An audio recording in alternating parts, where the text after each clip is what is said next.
36મી national રમતગમત ઉજવણી અંતર્ગત સુરતના રાંદેર રોડ ખાતે આવેલ આઈ એન્ડ ટેકરાવાલા હાઈસ્કૂલ ખાતે હાયર સેકન્ડરીના વિદ્યાર્થીઓ માટે રમત યોજવામાં આવી હતી, જેમાં ઉત્સાહભેર વિદ્યાર્થીઓએ ભાગ લીધો હતો।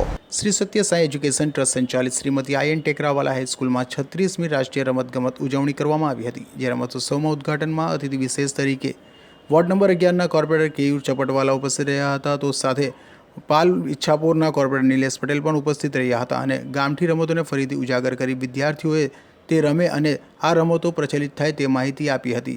સાથે રમતોત્સવમાં પણ તેમણે વિદ્યાર્થીઓને વધુ કારકિર્દી બનાવવા પ્રોત્સાહિત કર્યા હતા। શાળાના ઇન્ચાર્જ આચાર્ય સુજાતાબેન લાપસીવાલાએ રમતોત્સવ અંગે વધુ માહિતી આપી હતી। Sujataben લાપસીવાલા, in charge Acharya I and Tekrawala હાઈસ્કૂલમાં। આજે શું નેશનલ ગેમમાં કઈ રીતનું આખું આયોજન શાળા દ્વારા કરવામાં આવ્યું? શાળા દ્વારા અમે લોકોએ નેશનલ ગેમ અને ગામઠી ગેમ બંને પ્રકારની ગેમનું આયોજન કર્યું છે।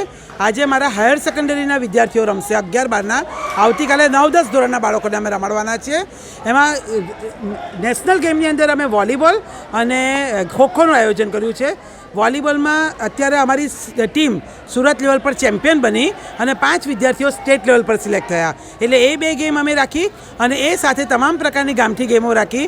બાળકો સટોડિયું રમ્યા છે, ચેસ અત્યારે ઇન્ડોર ગેમમાં ચાલી રહી છે, 7 થીકરી રમી રહ્યા છે, મ્યુઝિકલ ચેર રમ્યા, આંધળી ખિસકોલી, ભમરડા, આ તમામ લખોટીઓ, આ તમામ, અને અમદાવાદ પણ રાખ્યો। આ તમામ પ્રકારની ગેમ બાળકોએ બહુ ઉત્સાહપૂર્વક ભાગ લીધો અને વરસતા વરસાદમાં પણ રમી રહ્યા છે। આનો ઉદ્દેશ્ય શું છે? આનો ઉદ્દેશ્ય મને એવું લાગે છે કે ગામઠી ગેમો જે છે એ ભૂલાતી જાય છે। બાળકો વધારે ને વધારે સ્માર્ટફોન તરફ અને ફોનમાં આવતી ગેમો રમે છે અને ઘણી વખત એ ઊંધા પાટા પર પણ ચડી જતા હોય છે।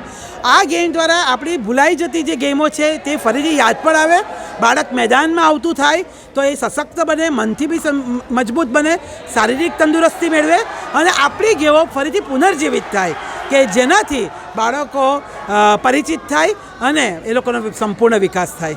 રાંદેર રોડની આઈ એન્ડ ટેકરાવાલા હાઈસ્કૂલમાં યોજાયેલ રમતોત્સવમાં મહેમાનો સાથે વાલીઓ, ટ્રસ્ટીઓ સહિત નવ જોડાયા હતા, જેઓનું સ્વાગત પણ કરવામાં આવ્યું હતું। કાસવાડા સાથે અઝર કુરેશી।